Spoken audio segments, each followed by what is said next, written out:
Okay, this is Algebra 1, Lesson 013, Day 2. So we're talking about types of graphs, and here is a circle graph. To make a circle graph, I kind of gave you a three-step process of looking at our data. You need to find the ratio of every item in the data. What I mean by that is find its percentage. How many are out of the total? Oh wait, kind of like the probability, right? So essentially you can say find the probability of happening for each one. Then you have to take out your compass and maybe a protractor, which I'm going to let you guys just kind of eyeball. But you'd have to take those percentages, those probabilities, convert them to a decimal or leave them as a fraction, and multiply it to 360. Because when you multiply it to 360, basically, if you remember what a circle has how many degrees in it? 360. So, the percentage is going to be the percent used of a circle. And so you got to find out how many degrees of the circle you're going to use. And then you can split up using a protractor and a compass and all of those things to create sections with that many degrees in it. And then you can label it appropriately. Okay, so we're going to use the fact that some people ate some cereal this morning. You had your Cocoa Puffs, you had your Total, you had your Corn Puffs, your Cheerios, and you had your Fruit Loops. Of those cereals, we determined that the amount of elemental iron in is from least to greatest. I don't know why I say least to greatest, because they're out of order. We're going to say that we found that, oh, maybe this was not a great one for this. Now I'm looking at it. Let's just say that these are the amount of people. How about that? We're going to take out the words.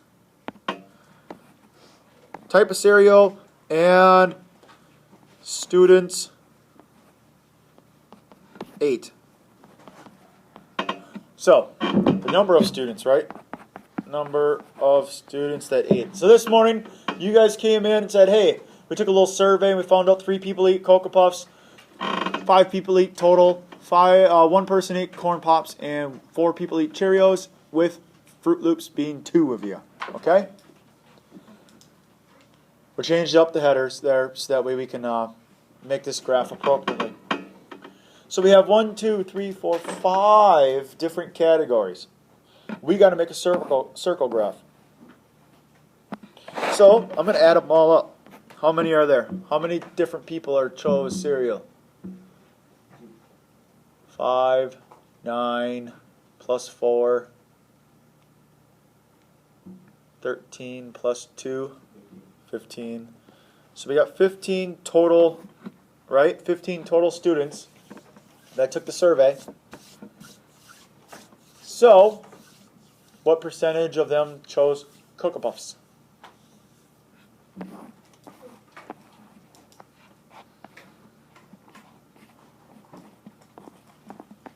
How many of them chose Cocoa Puffs? The graph's right in front of you guys. Parker. 3 out of how many?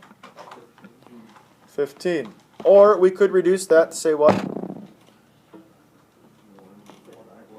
1/5. 1/5 of them chose Cocoa Puffs. Total was how many? 5 out of, or 1/3 of them had Total. Another one is Corn Pops. Corn Pops, 1 out of 15. That can't be reduced. That's 1 out of 15. Cheerios would be 4 out of 15. I can't reduce that. And the last one is Fruit Loops. And that equals 2 out of 15. And I cannot reduce that. Each one of those ratios can be converted to a percentage if you want, or we leave it as a fraction. But what am I going to do with all of those ratios? What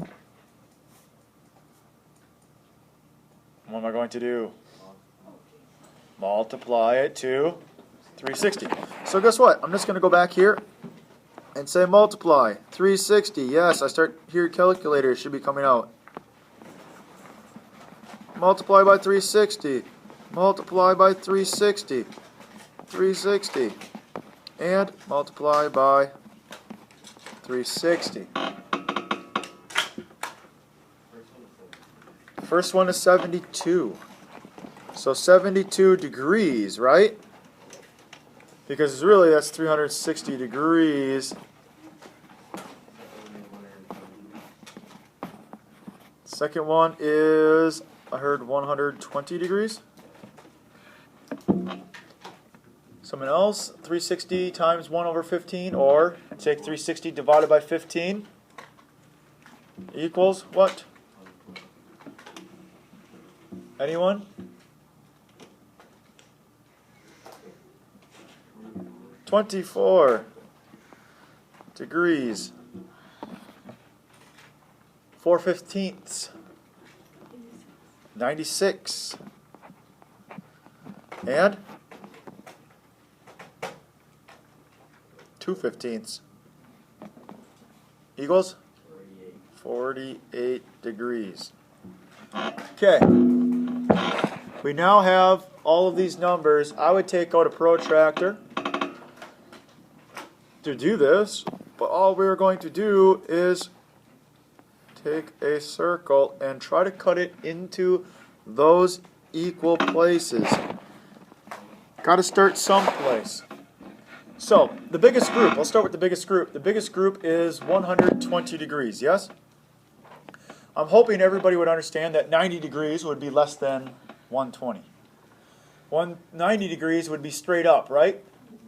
So 120 is actually, according to this, 1/3 of the circle. So wouldn't that be 1/3 about here? I'm going to call this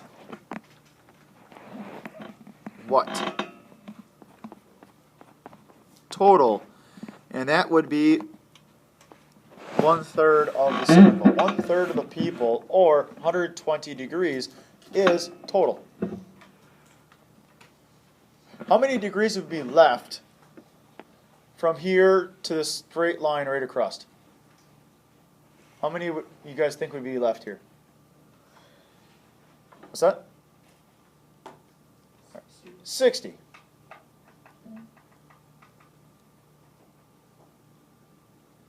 Interesting, guys. What is this supposed to be? 4 divided by 15 times 360? 96, okay. It looks like 46. I'm like, how can that be a 46? Okay, that's a 96, and then it's a 48. Now, if we're saying that this is supposed to be 60, right? If I was to, I'll draw a dotted line.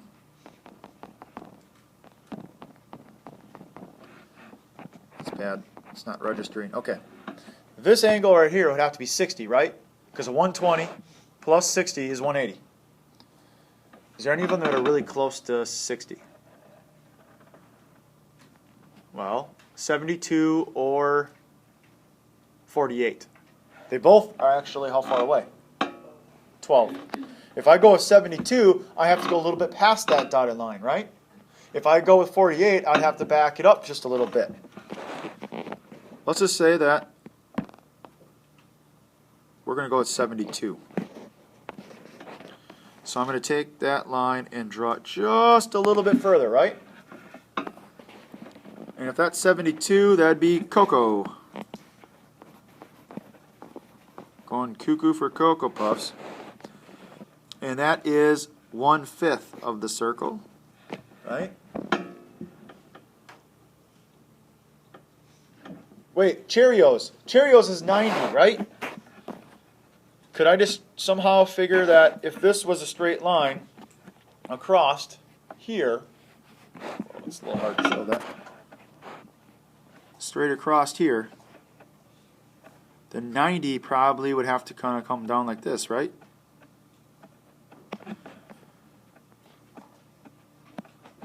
And so if I say that's 96, that'd be Cheerios. And Cheerios happens to be 4/15. What's left? What two are left? There's 2 columns left. There's 5 sections.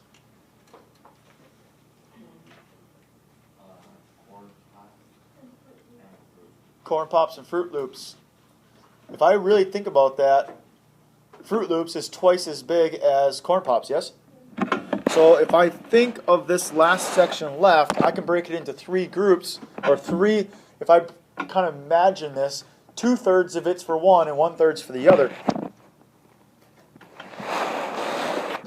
The one with 2/3 is the Fruit Loops. Wow, that was bad.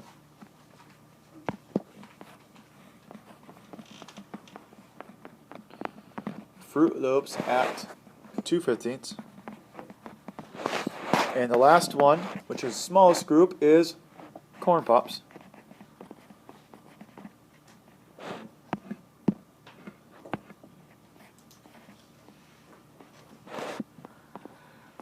Corn Pops at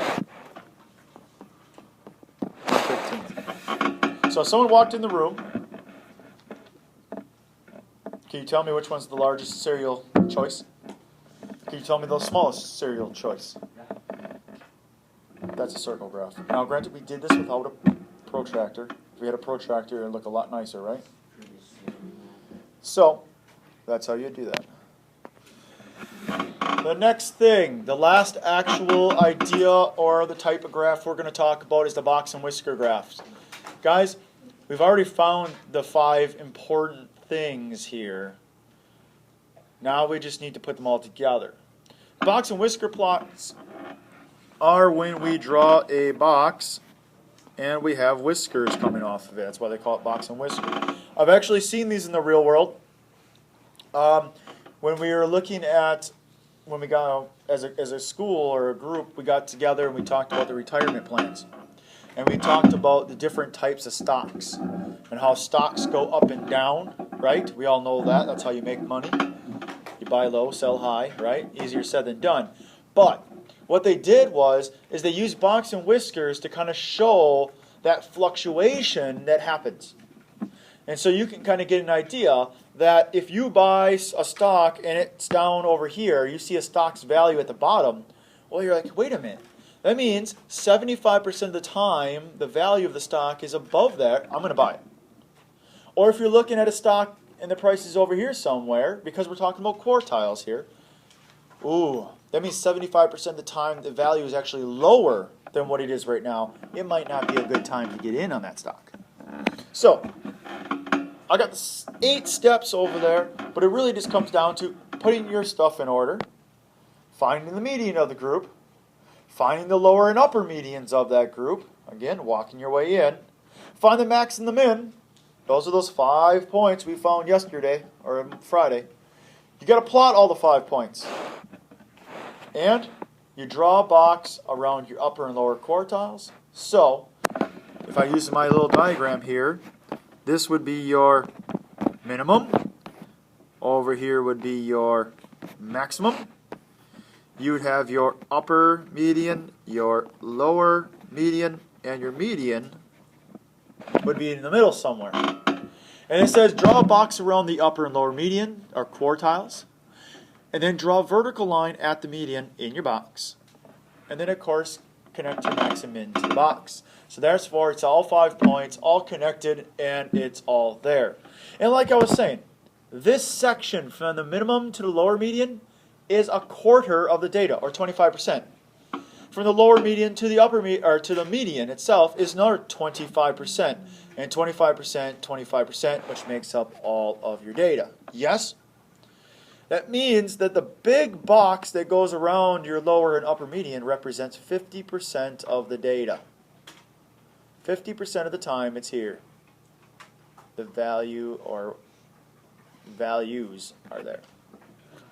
So, example 5 there says make a box and whisker plot from the data, and then we'll kind of talk about the outliers and the effects on the quartile points.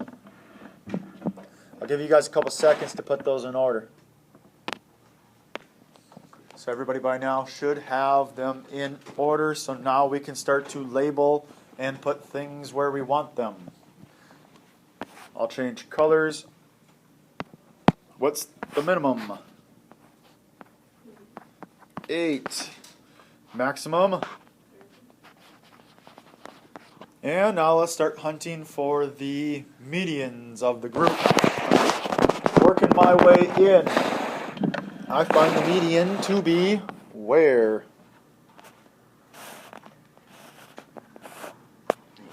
18. This is the first 18, right? Now I don't use that median to find the others, but I'm going to find the lower. Happens to be at 14. So everybody finding that? Moving themselves in. I'm not taking a lot of time because we did that on Friday. And then 20, the second one. Again, that was everything we did the other day. Now the only thing we're going to do differently today is put it all in a number line. Now, this number line has to go from a minimum of 8 all the way up to 30. So what if I started at 0 and just went 5, 10, 15, 20, 25, 30, 35. Is that okay? I think that should be more than enough.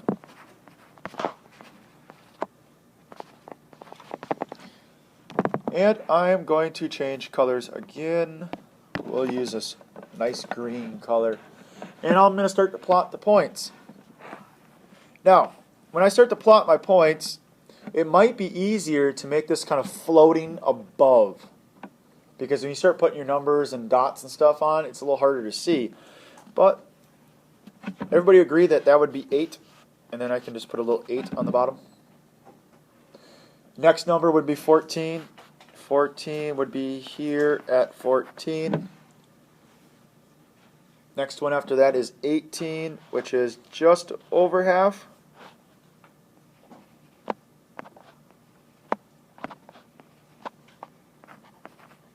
$18. 20. So 20 is already a spot there. We don't necessarily need to label that. And 30. Now, according to the directions, I draw a box around the upper and lower. So what does that mean? I draw a box. Step 7 says, draw a vertical line. Easy enough. And the last step says, connect them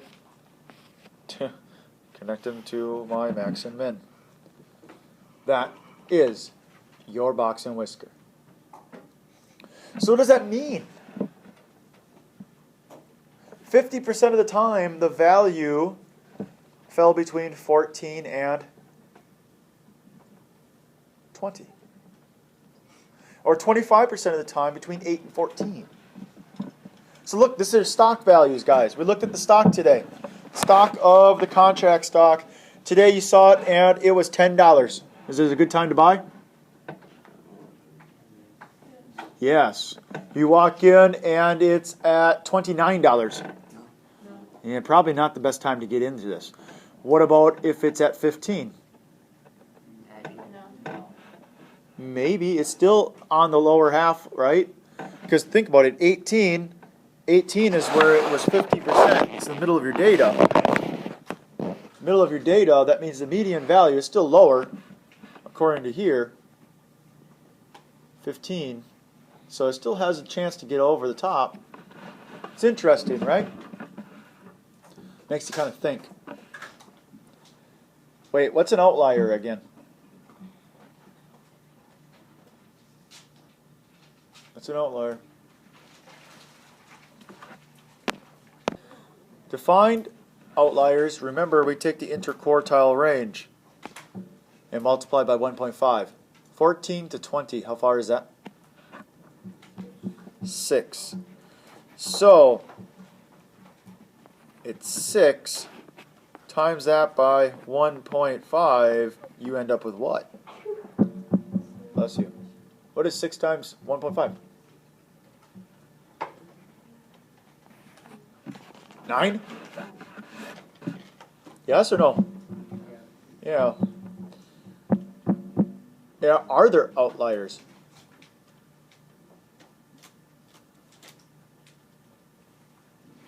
Are any numbers past 9 from where? The upper and lower medians. Is there any on the bottom half? If I take 14 and I subtract 9, what do I get? 5. So that's over here. Are we still safe? We're safe. There's no outliers. But if I take 20 and add 9, I'd have to stop where? At 29. At 29. So is there an outlier? What do you think that outlier is going to do?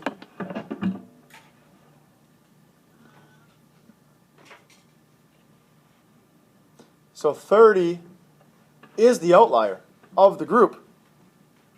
What is that outlier going to do to this graph? What does it do to our data? Asking us to describe. Right? Does everybody understand that 30 would have to be the outlier? In our group, 30 is the only one. Notice, the numbers go all the way to 22, and all of a sudden, boom, jump right up to 30. What do you think it does to our numbers? It skews them. It pulls them towards the side of 30, right? If you were to redo all of this without 30 in there, I would almost think that the graph would be a little bit further to the left, wouldn't you think? That's what's happening. The next stuff is just tell me which kind of graph you want to use of the last 2 days and explain why. What if we got the results of the women's Olympic high jump event from 1972 to 2008? What kind of graph and why? Rio? Okay, so what kind of results do you think we're looking at or comparing? The heights? So I think maybe a line graph would probably be okay, right? Now we're assuming the results maybe of the medalers, like the gold medal people, and you can kind of see it rise and fall over the years. That would be a good option. Any other options? That might not be the only option. If you guys can come up with a good reason of why, maybe a circle graph. I don't know if that circle graph would be the best, but could we use a bar graph then? The same thing? I think a bar graph would be kind of nice too, because each bar could represent the height of the gold winners, or even all three, right? You could actually do the gold, the silver, and the bronze next to each other from every year of the Olympics. So there's options. And it matters, again, what you're trying to show. How about the percent of students who have in class who have a 0, 1, 2, 3, or more pets?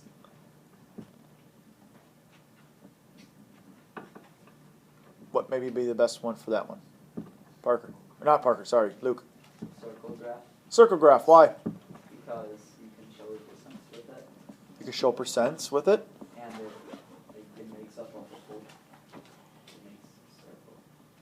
You can make a whole circle, so either you have 0 pets or you have 3 or more, right? There's no other choices. Everybody in this room could fall into this, and we could say, hey, what's the percentage of people that have only 1 pet or 2 pets? Is that the only option? No. Could we use a bar graph on this? You could. I don't know if it would be as nice and neat, but I think when you say percentages, I think a circle graph definitely helps out a lot. Page P45 is what it should be. And then it's 6, 8, 10 through 12. Have a fantastic day.